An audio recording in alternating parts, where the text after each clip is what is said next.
الشيطان الرجيم. بسم الله الرحمن الرحيم. قاف والقرآن المجيد. بل عجبوا أن جاءهم منذر منهم فقال الكافرون هذا شيء عجيب أئذا متنا وكنا ترابا ذلك رجع بعيد قد علمنا ما تنقص الأرض منهم وإننا كتاب حفيظ بل كذبوا بالحق لما جاءهم فهم في أمر مريج أفلم ينظروا إلى السماء فوقهم كيف بنيناها وزيناها وما لها من فروج والأرض مددناها وألقينا فيها رواسي وأنبتنا فيها من كل زوج بهيج تبصرة وذكرى لكل عبد منيب. قال الله تعالى في القرآن المجيد إن الله وملائكته يصلون على النبي يا أيها الذين آمنوا صلوا عليه وسلموا تسليما. اللهم صل على محمد وعلى آل محمد كما صليت على إبراهيم وعلى آل إبراهيم إنك حميد مجيد. اللهم بارك على محمد وعلى آل محمد كما باركت على إبراهيم وعلى آل إبراهيم إنك حميد مجيد. خصوصا على أفضل البشر بعد الأنبياء بالتحقيق أمير المؤمنين أبي بكر الصديق وعلى الناطق بالصدق والصواب أمير المؤمنين عمر بن الخطاب وعلى كامل الحياء والإيمان أمير المؤمنين عثمان بن عفان وعلى غالب كل غالب أمير المؤمنين علي بن أبي طالب وعلى الإمامين الهمامين السعيدين الشهيدين أبي محمد الحسن وأبي عبد الله الحسين وعلى أمهما سيدة النساء فاطمة الزهراء وعلى أمه الشريفين المطهرين من الأدناس الحمزة والعباس وعلى الستة الباقية من العشرة المبشرة وسائر الصحابة والتابعين رضوان الله تعالى عليهم أجمعين. اللهم اغفر للعباس وولده مغفرة ظاهرة وباطنة لا تغادر ذنبا. الله في أصحابي لا تتخذهم غرضا من بعدي فمن أحبهم فبحب أحبهم ومن أبغضهم فببغض أبغضهم وخير أمتي قرني ثم الذين يلونهم ثم الذين يلونهم. اللهم أيد الإسلام وأنصاره وأذل الشرك وأسراره. بارك الله لنا ولكم في القرآن العظيم ونفعنا وإياكم بالآيات والذكر الحكيم إنه تعالى جواد كريم ملك بر رؤوف رحيم.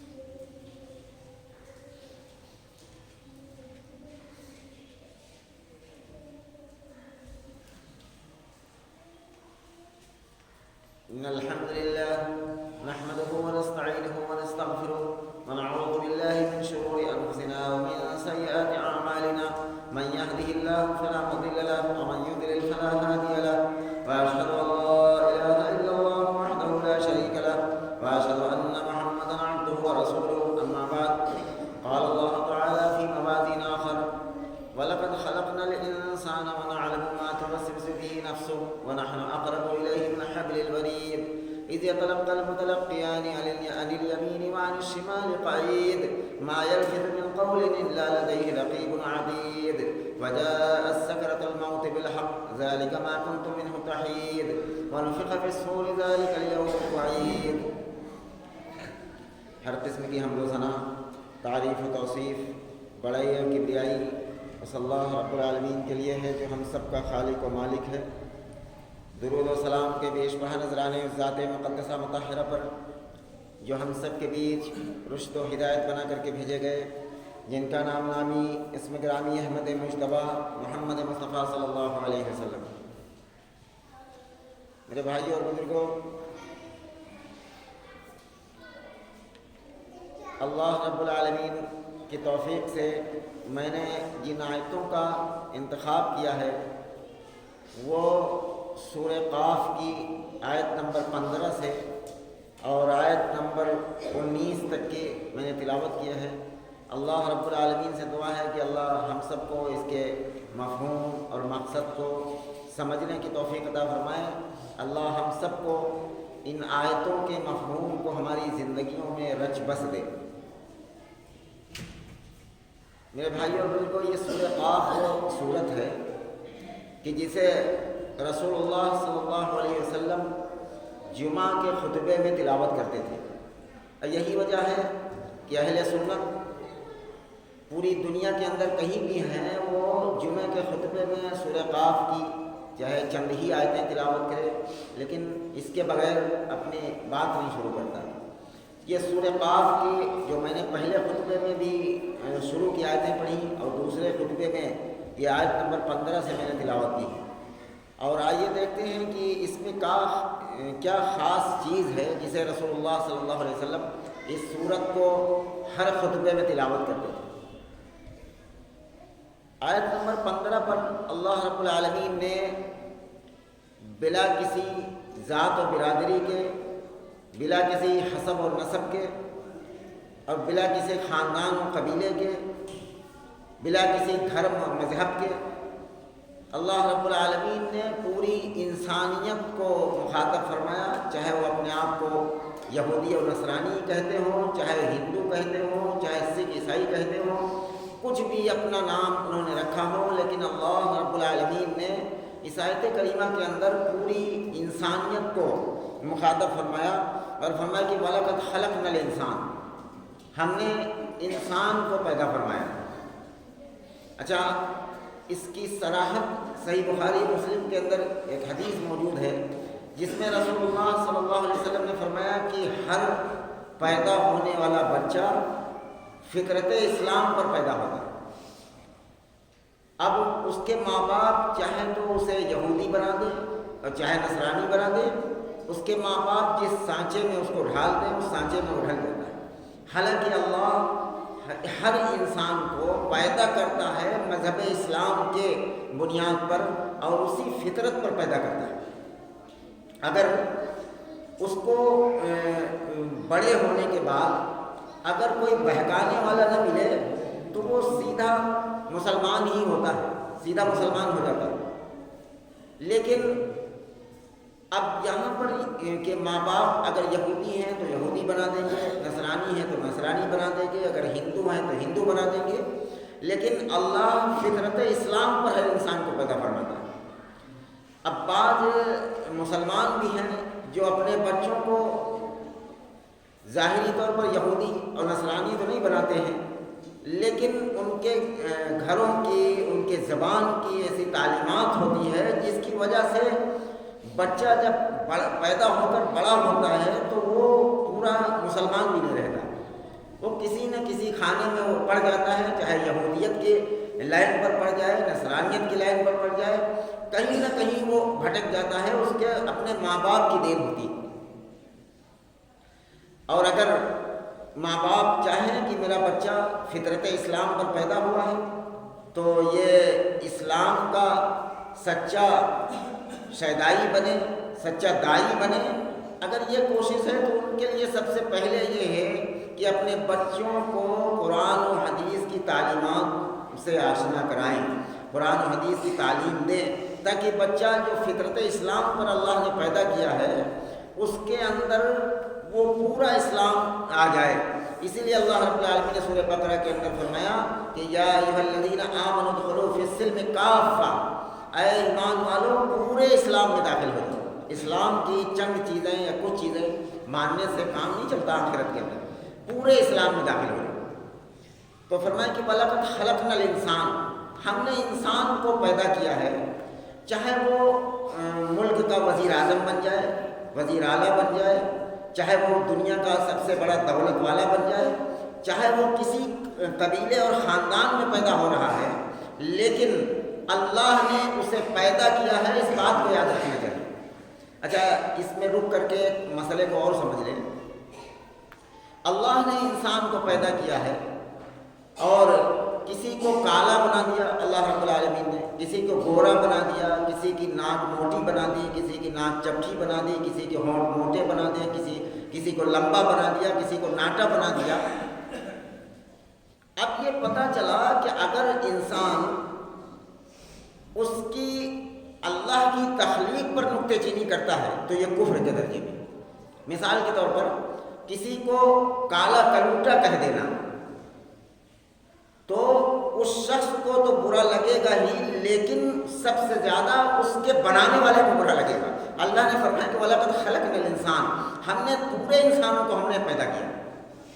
ابھی اللہ کی مرضی ہے، انسان پیدا ہونے میں محتاج ہے، چاہے تو اللہ اس کا چہرہ خوبصورت بنا دے، چاہے بس شکل بنا دے، چاہے اس کی آنکھ چھوٹی بنا دے، چاہے بڑی بنا دے، چاہے اس کے دانت کو برا بنا دے، چاہے اس کے دانتوں کو خوبصورت بنا دے۔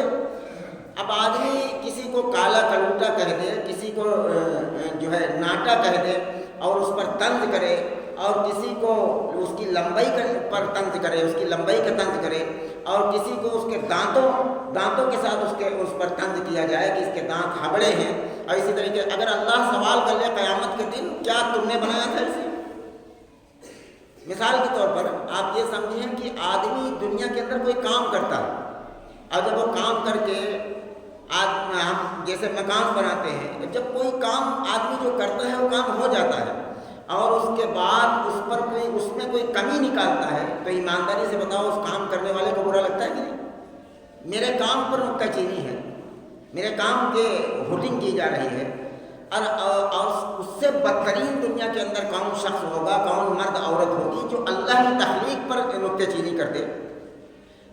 کوئی آدمی یہ چاہتا ہے کہ اس کے دونوں آنکھ صحیح سالم نہ ہوں؟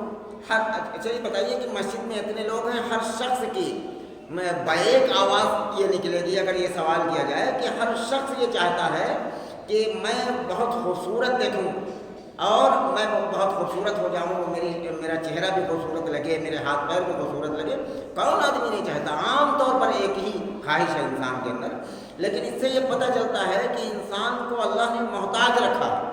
اللہ یہاں تک کہ صحابہ کرام میں بھی ایسے لوگ تھے جن کو حضرت بلال کالے کلوٹے اور دینی دولت سے اللہ نے اتنا نوازا تھا، لیکن اس کے باوجود وہ خود اپنی شکل کو نہیں بدل سکتے تھے، وہ خود اللہ کی تخلیق پر نکتے چینی کرنا یہ کفر کے درجے میں آتا ہے۔ کسی کی شکل کی، کسی کو کانا کہہ دیا جائے، کسی کو لنگڑا کر کے اس پر طنز کیا جائے، کسی کو لولا کہہ کر اس پر طنز کیا جائے، کیا آدمی چاہتا نہیں کہ ہمارے دونوں ہاتھ صحیح سالم ہوں؟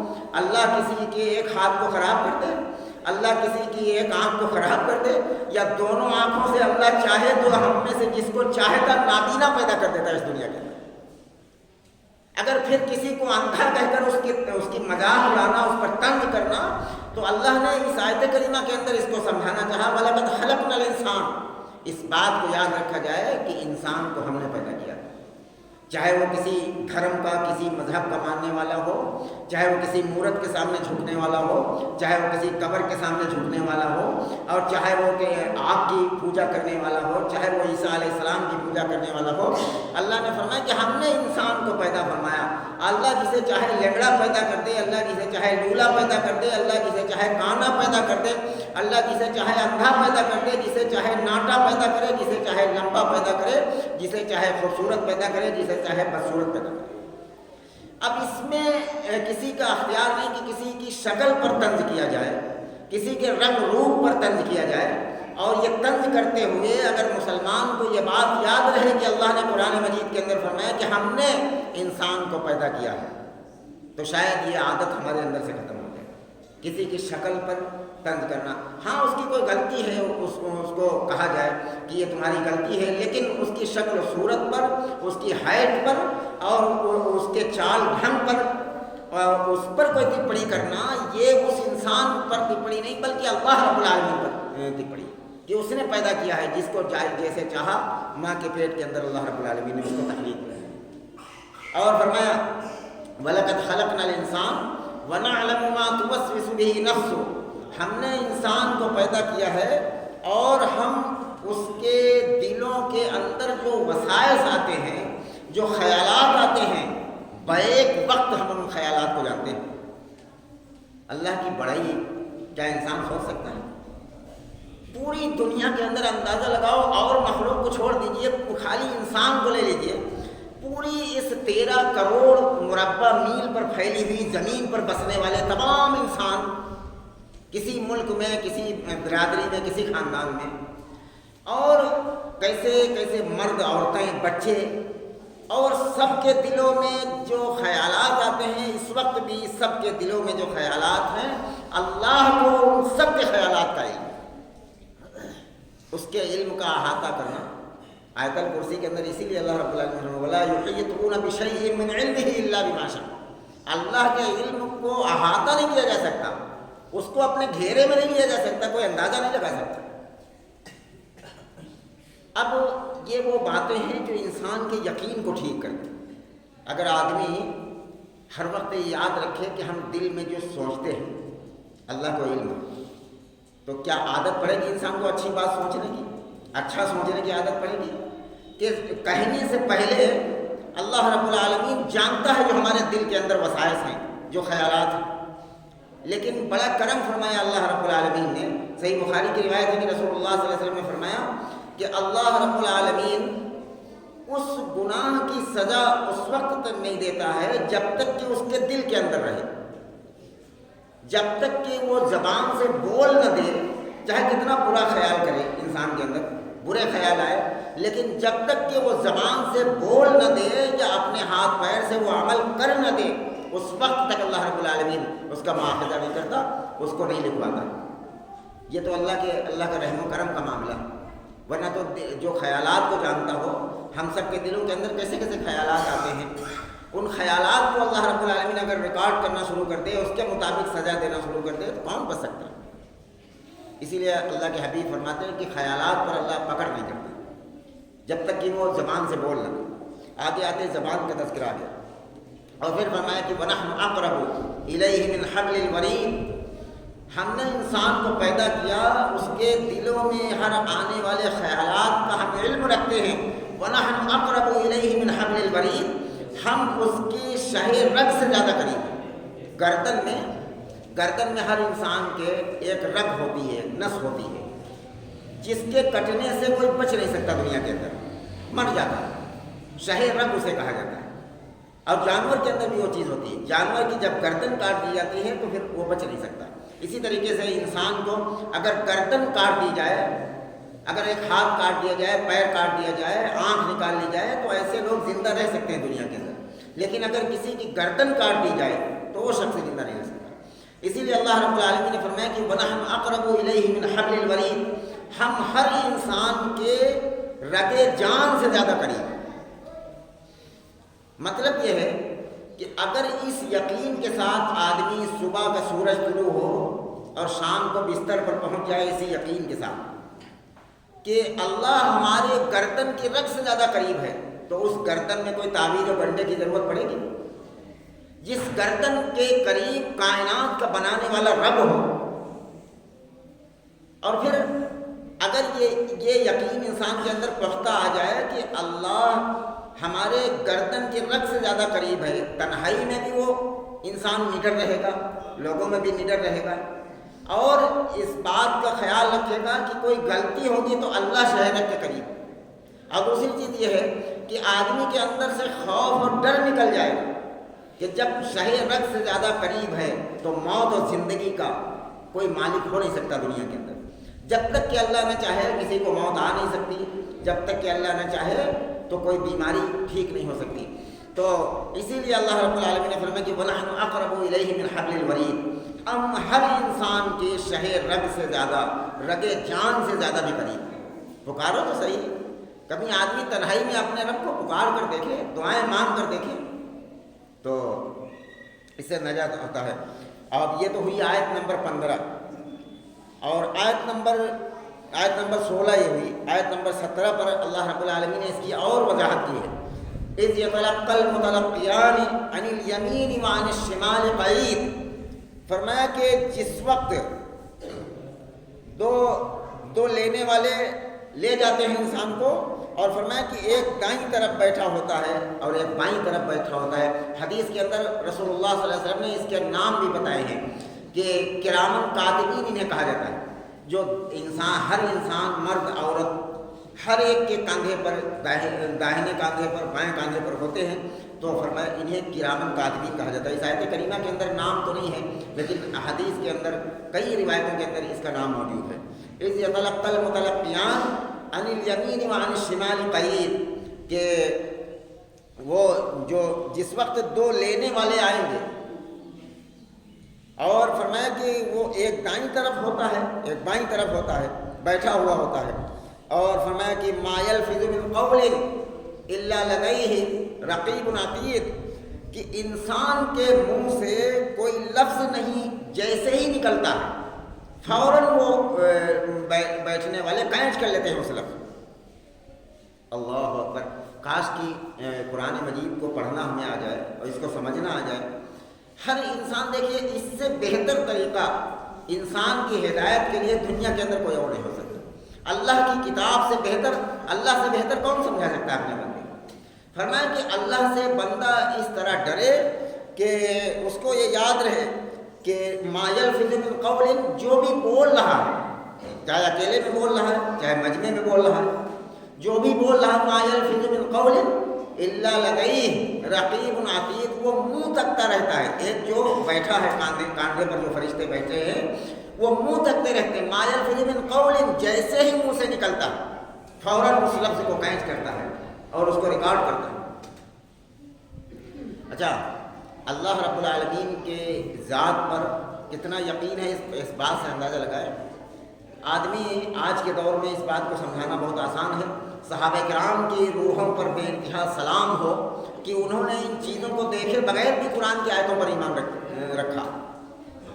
آج کے دور میں سمجھانا بہت آسان. جیسے مثال کے طور پر آدمی بینک میں پہنچ گیا، یا اب تو ہر بڑی دکانوں میں CCTV کیمرے لگے ہوتے ہیں، اور آدمی جاتے ہی اس بورڈ پر پڑھ لیتا ہے آپ کیمرے کی نظر میں، اس پر لکھا ہوتا ہے، اور جیسے ہی اس لائن کو پڑھ لیتا ہے آپ کیمرے کی نظر میں ہیں. بتائیے اس کی نقل حرکت میں کوئی فرق پڑتا ہے؟ جیسے اپنے گھر میں جیسے روڈ پر وہ اپنی نقل حرکات کرتا رہتا ہے، کیا اس میں کوئی بدلاؤ آتا ہے یا پھر اسی طریقے سے رہتا ہے؟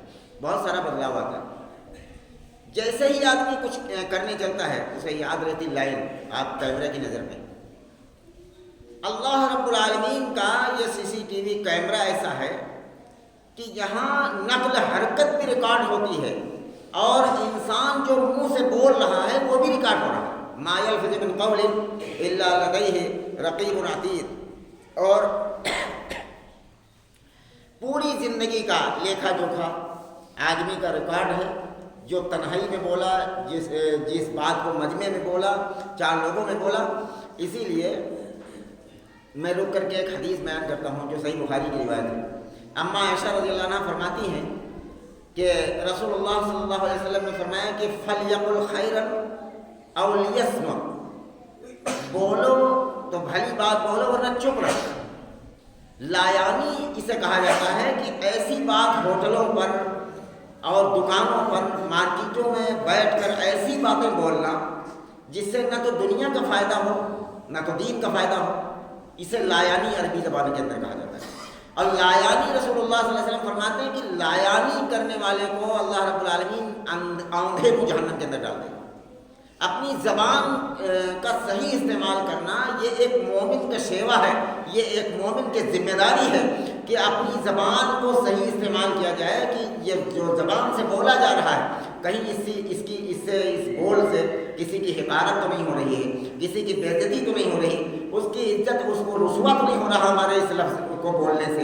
تو یہ آدمی اگر سوچ سمجھ کر بولے، سوچ سمجھ کر بولنے کی عادت پڑ جائے تو رسول اللہ صلی اللہ علیہ وسلم فرماتے ہیں کہ میں جنت کی ضمانت لیتا ہوں جو شخص اپنی زبان کی، اپنے شرمگاہ کی حفاظت کر لے. اپنے زبان کی سب سے زیادہ حفاظت کرنا کہ بے وجہ اسے استعمال نہ کیا جائے. آدمی بیٹھا ہے، دیکھو ہوٹلوں پر بیٹھا گھنٹوں بے وجہ کی بک اور بے وجہ کی باتیں، اس سے نہ کوئی کام کی بات ہو رہی ہے، نہ انسان دنیاوی لائن سے ترقی کر رہا. دنیاوی لائن سے کوئی کام کی بات ہو رہی ہے چاہے کتنی دیر کی جائے کہ بھئی اس میں کیسے آگے بڑھا جائے، کھیت میں کیسے بویا جائے اور کیسے کھاد ڈالی جائے زیادہ پیدا ہو، اس طرح کی باتیں کرنا بہتر ہے. کم از کم دنیاوی فائدہ ہو رہا ہے، یا پھر دین کی بات کی جائے جس سے آخرت کا فائدہ ہو. اس کے سوا کوئی ایسی بات کرنا، ایسی باتیں کرنا جس سے نہ تو دین کا فائدہ ہے نہ دنیا کا فائدہ ہے، اسے لایانی کہا جاتا ہے. اور لایانی کی وجہ سے انسان جہنم کے اندر جائے. فرمایا کہ ما یلفظ من قول الا لدیہ رقیب عتید. ایک لفظ بھی آدمی بولتا ہے، جیسے ہی بولتا ہے وہ فرشتہ جو کاندھے پر ہے فوراً اس کو کیچ کرتا ہے اور ریکارڈ کرتا ہے اور لکھ لیتا ہے. اور فرمایا کہ وجاءت سکرۃ الموت بالحق ذلک ما کنت منہ تحید. موت کی بے ہوشی حق لے کر آ پہنچی، یہی وہ ہے جس سے تم بھاگ رہے تھے. ہر شخص موت سے بھاگتا ہے، بھاگنے کی کوشش کرتا ہے اور سمجھتا ہے کہ شاید اس سال میں ہمیں موت نہیں آئے گی، شاید اس ہفتے میں ہمیں موت نہیں آئے گی، شاید اس مہینے میں ہمیں موت نہیں آئے گی، اور وہ بھاگتا رہتا ہے۔ لیکن اللہ رب العالمین نے فرمایا کہ جو تم نے بولا ہے پوری زندگی اور جو تم نے حرکات کی ہیں سارے کے سارے ریکارڈ ہیں۔ حالانکہ اللہ خود شہ رگ سے زیادہ قریب ہونے کا اللہ رب العالمین نے دعویٰ کیا اور دعوے میں سچا ہے اللہ رب العالمین، لیکن فرشتوں کو اس لیے رکھا ہے تاکہ دلائل پیش کیے جا سکیں۔ مثال کے طور پر آپ نے میرے لیے جو ہے میری کوئی غلطی کی ہے اور اس غلطی کو میں ثابت کرنے کے لیے اگر میں کہوں کہ تم نے مجھے برا بھلا کہا تھا فلاں جگہ پر، تو اگر آدمی مجھے سچا مان رہا ہے تو ہو سکتا ہے مان لے، لیکن یہ عدل کا سلیقہ نہیں، یہ سلیقہ عدل نہیں، سلیقہ انصاف نہیں۔ اللہ رب العالمین نے انصاف قائم کیا کہ اللہ کہہ دے صرف کہ تم نے فلاں جگہ میری نافرمانی کی، تم نے اذان سنی نماز نہیں پڑھی، فلاں جگہ نافرمانی کی، تو اللہ رب العالمین نے اس کو مدلل کرنے کے لیے تاکہ آدمی کے دل کے اندر یہ نہ ہو کہ مجھ پر ظلم کیا گیا، اللہ خود کہہ رہا کہ یہ تم نے کیا، یہ تم نے کیا، تو اسی لیے اللہ رب العالمین نے فرشتوں کو مسلط کر رکھا۔ فرشتے اس کا رجسٹر لے کر قیامت کے دن حاضر ہوں گے کہ دیکھیے فلاں ٹائم تم نے یہ کیا تھا، فلاں ٹائم تم نے یہ بولا تھا، اور یہ ریکارڈ اللہ کی کتاب کے اندر۔ اور اس کے بعد فرمایا کہ اگر اسی حال پر مرے وجاء سکرۃ الموت بالحق، موت کی بے ہوشی حق لے کر آ گئی، ایسا حق ہے جو پوری دنیا کے اندر کوئی اس کا انکار نہیں کر سکتا۔ لوگوں نے اللہ کا انکار کر دیا، لوگوں نے نبیوں کو اور رسول اللہ کا انکار کر دیا، لیکن موت کا انکار کوئی نہیں کر سکتا۔ فرعون اور نمرود اور حامان جو دنیا پر جنہوں نے حکومت کی اور اپنے آپ کو خدا کہلوایا، انہوں نے بھی موت کا انکار نہیں کیا۔ یہ اتنی بڑی سچائی ہے، اتنی بڑی حقانیت ہے اس لفظ کے اندر۔ فرمایا کہ وجاء سکرۃ الموت بالحق ذلک ما کنت منہ تحید، جس سے بھاگتے تھے وہ موت، اپنا حق سکرات کہتے ہیں موت کے وقت کی جو تکلیف ہوتی ہے۔ موت کے وقت ایسی تکلیف ہوتی ہے میرے بھائیوں کہ کبھی موقع ملا تو میں اس کو وضاحت کے ساتھ بیان کروں گا۔ قرآن و سنت کے اندر رسول اللہ صلی اللہ علیہ وسلم نے کس طرح بیان فرمایا کہ موت کے وقت کی سختی کیسی ہوتی۔ موت کے وقت بھی انسان کو پتہ چل جاتا ہے، چاہے وہ مرد ہو یا عورت، وہ جب اس کا بول بند ہو جاتا ہے، حدیث میں آتا ہے کہ فرشتے جب آتے ہیں روح نکالنے کے لیے تو اس کے دل پر اپنے پر کے ناخن سے ایک حرکت دے دیتے ہیں تو اس کو پہچاننے اور سننے کی صلاحیت ختم ہو جاتی ہے۔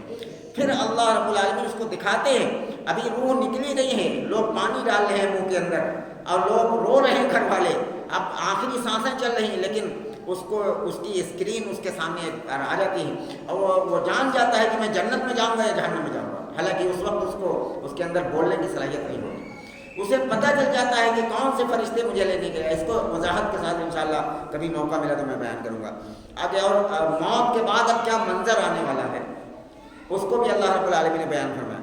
وَنُفِخَ فِي الصُّورِ، موت کے بعد قبر میں دفنا دیا گیا، اب قبر کے بعد کیا منظر آنے والا ہے۔ فرمایا کہ وَنُفِخَ فِي الصُّورِ ذَلِكَ يَوْمُ الْوَعِيدِ، جب سور پھونک دیا جائے گا اور وعدہ جو عذاب کا کیا گیا ہے وہ دن آ پہنچے گا۔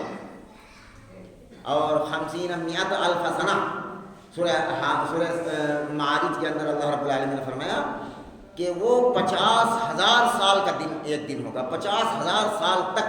قرآن مجید کے اندر یہ کوئی کہانی قصہ نہیں، 50,000 سال تک اللہ سورج کو حکم دے دے گا، 50,000 سال تک سورج بلند رہے گا اور 50,000 سال تک لوگوں کا حساب و کتاب ہوگا۔ ایک دن 50,000 سال کے برابر ہوگا، جس دن پوری کائنات کو جمع کر کے وہ انصاف کرنے والا ہم سب کا رب انصاف کرے گا ایک ایک کے بیچ میں کہ کس کو کسی نے رسوا کیا تھا، ذلیل و خوار کیا تھا، کس کا حق مارا گیا تھا اور کس پر ظلم کیا گیا تھا، یہ تمام کے تمام لوگوں کو حاضر کر کے اللہ رب العالمین انصاف کرے گا۔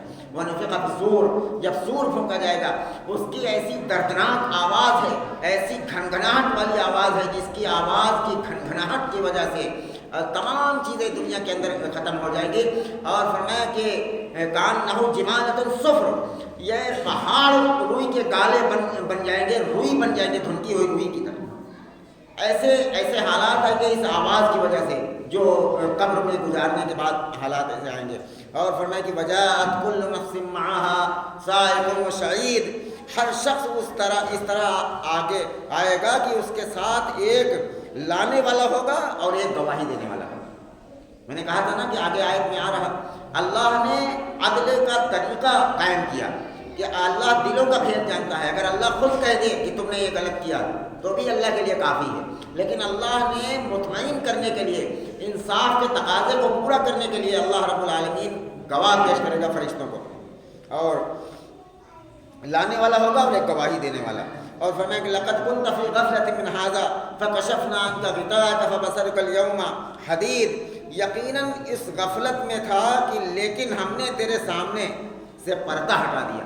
دنیا کے اندر آدمی غفلت میں ہے، اگر ایک مرغی کے بچے سے کوئی سائنس آگے ترقی کر جائے اور بات ہو سکے اس سے کہ جب تم اس انڈے سے باہر نکلو گے تو اتنے بڑے بڑے پہاڑ، اتنے بڑے بڑے درخت اور 5-5 6-6 فٹ کے آدمی ہوں گے تو اس کو یقین آئے گا۔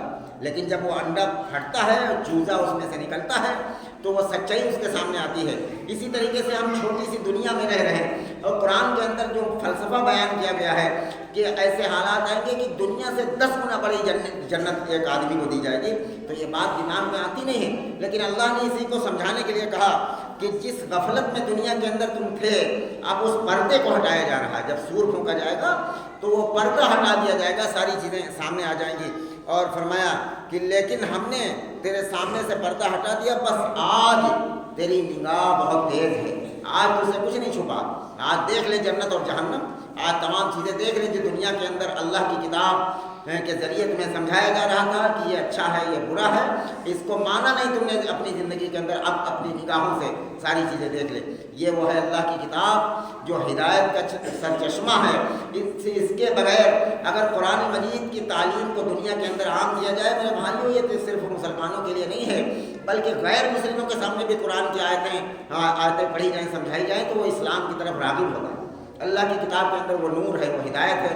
میں کسی عالم کی لکھی کتاب کی تعریف آپ نے کبھی سنا نہیں ہوگا کہ میں ممبر پر کھڑے ہو کر کسی ایسی کتاب کی تعریف کرتا جو کسی عالم کی لکھی ہو کہ اس کتاب کے اندر میں نے جب بھی تعریف کی تو اللہ کی کتاب کی تعریف کی، میں نے جب بھی تعریف کی تو محمد رسول اللہ کی کتاب کی تعریف کی۔ اللہ رب العالمین سے دعا ہے کہ جو باتیں کہی سنی گئی اللہ ہم سب کو اس پر عمل کی توفیق عطا فرما دے۔ یا رب العالمین ہم سب کو جب تک زندہ رکھے اسلام پر، جب موت دیجیے تو ایمان پر خاتمہ نصیب فرما۔ یا رب العالمین آخری سانس تک اسلام پر زندہ رکھیے اور آخری سانس میں کلمہ نصیب فرما دیجیے، ایمان پر خاتمہ نصیب فرما۔ یا رب العالمین ہم سب کو اپنی اور اپنے رسول کی سچی پکی محبت نصیب فرما، اپنی اور اپنے رسول کی سچی پکی اطاعت نصیب فرما، اپنے نبی کی سچی پیروی نصیب فرما۔ یا رب العالمین جو بیمار ہیں گھروں میں یا اسپتالوں میں، اللہ ہمارا ایک دوست بیمار ہے، اللہ ہم تمام لوگوں کو اللہ شفائے کاملہ عطا فرما دیجیے، شفائے کلی نصیب فرما دیجیے۔ یا رب العالمین ہمیں جو جس لائن سے پریشان ہے اللہ سب کی پریشانیوں کو دور فرما دیجیے، اللہ جائز تمناؤں کو، جائز خواہشوں کو پوری فرما دیجیے، جائز مرادوں کو پوری فرما دیجیے۔ اللہ ہم سب آپ کے در کے بھکاری ہیں، یا رب العالمین ہم سب کو بھیک دے دیجیے۔ جو جس لائن سے پریشان ہو کر آپ کے دربار میں آیا ہے اللہ سب کی جھولیوں کو کر دیجیے، اپنے کرم سے قبول فرما لیجیے۔ صلی اللہ علیہ وسلم عباد اللہ رحمکم اللہ، ان اللہ یأمر بالعدل والإحسان وإيتاء ذی القربى وینہی عن الفحشاء والمنکر والبغی یعظکم لعلکم تذکرون، واذکروا اللہ